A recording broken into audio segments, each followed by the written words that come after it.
And I think, and so I do want to go a little bit deep with you on this for a second, Okay, because let's do it.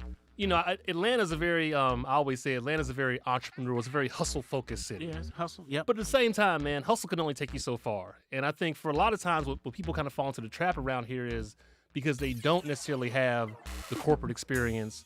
They don't know how to put certain things together, like connect. I always say, like, working in corporate teaches you how to work.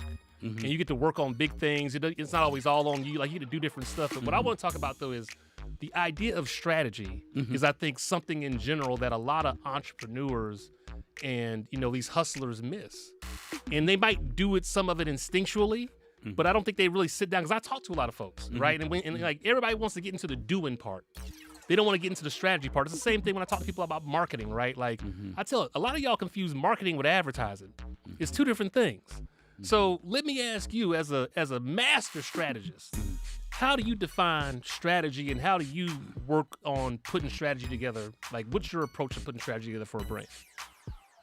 Everything starts with data. Okay. And to your point with the hustle culture, and there are benefits to hustle. Absolutely. Yeah, I love that about Atlanta. Thinking is work too. Yeah, thinking is work too. One of my mentors taught me that. So at the beginning of Sprite, and I would dare say at the beginning of any major enterprise, someone has sought out the right data.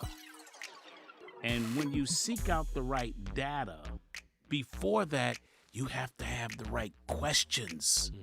That requires thought. So for Sprite, it was, yes, when you average the data, Sprite's not doing well. Well, Brandon, if we laid you on this table, we sit here on the table, and we put your head in an oven, and we put your feet in a freezer, you might have an average body temperature, but you'd be very uncomfortable. Yeah. Because you'd be missing the details, all right?